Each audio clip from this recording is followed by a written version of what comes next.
हम लोग जब जेल में थे तो हमारे साथ वहाँ पे बहुत सारी कैदी खवातीन हुआ करती थी। मैं बहुत सारी कैदी खवातीन के साथ राब्ते में भी थी। वापस आने के बाद उनके अहलो अयाल के साथ भी राब्ते में थी।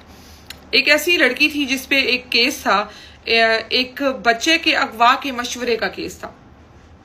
अभी मेरी उसके वालिद से और उसकी वालदा से बात हुई तो मुझे पता चला कि जो दूसरी पार्टी थी उस केस में, जो मुद्दई थे, उन्होंने जज साहब को तकरीबन कोई 1.25 करोड़ रुपया रिश्वत देके उस लड़की को 25 साल की सजा सुनवा दी। मैं पूरे पाकिस्तान के वकीलों से अपील करती हूँ कि मुझे इस पे आप लोगों की मदद चाहिए। मुझे पता करना है, मुझे इस केस को आगे मुझे ओपन करवाना है, मुझे इस केस को आगे चलाना है। मुझे बताएं कि किसी को भी किसी बच्चे को अगवा करने के मशवरे के केस में 25 साल सजा कैसे हो सकती है। और जो इस मुल्क के जो नाम नेहाद सरपरस्त हैं, एक मेडल, दूसरा मेडल, तीसरा मेडल, चौथा मेडल लेने वाले, उनको मैं ये पैगाम दे रही हूं, मैं पूछना भी चाह रही हूं कि वैसे तो जब हम टीवी देखते हैं या हम कहीं जो है वो देखते हैं, बहुत सारी चीजें नजर से गुजरती हैं, चाहे वो खबरें हो चाहे वो टीवी हो, तो पता चलता है जी फलाना फलाने इदारे का सरपरस्त और फलाना फलाने इदारे का सरपरस्त। लेकिन जब यहाँ पे किसी का भी कोई मसला होता है, किसी भी इंसान का, मैं हूं कोई और है, किसी का भी मसला कोई सुन लो यहाँ पे जो कानून और हमारी अदालतों से होता है, तो कोई नजर नहीं आता। किसी को कोई जानने वाला है, कोई कॉल रेफरेंस मिल जाएगा तो ठीक है, वरना आप जाएं अदालतों के धक्के खाएं। मुझे समझ नहीं आती सेशन कोर्ट क्यों खुली हुई है, हाई कोर्ट क्यों खुली हुई है जब कोई सुनने वाला नहीं है। तो आम अवाम जिसके पास सुप्रीम कोर्ट तक जाने के पैसे नहीं है, धक्के खाने उसने, वो अपनी रोजी रोटी छोड़ के रोज अदालतों के चेहरियों के चक्कर नहीं लगा सकता। मतलब वो उन सरपरस्तों से मेरा एक सवाल है ये।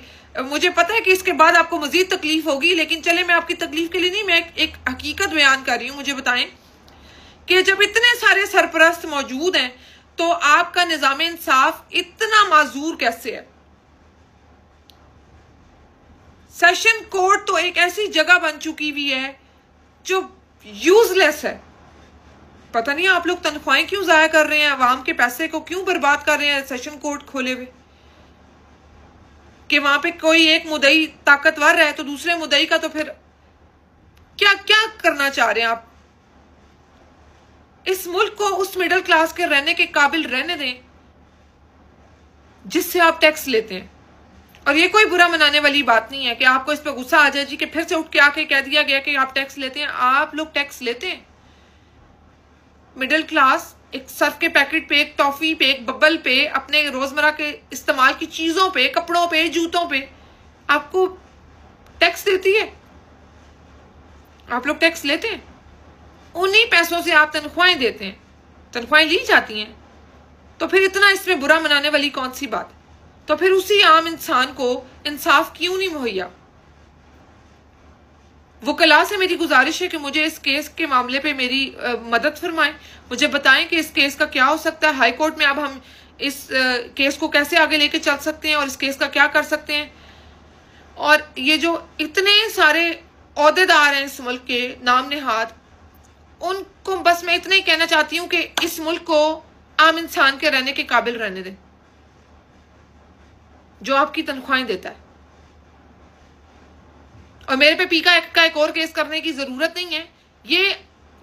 ये सोचने का मकाम है हम सब के लिए कि एक लड़की जिसे एक केस में मुद्दइयों के कहने पे जज ने रिश्वत लेके 25 साल की सजा सुना दी है, तब आप लोगों को शर्म नहीं आती कि आम इंसान कहां जाए इस मुल्क में। इस मुल्क को रहने दें आम इंसान के काबिल।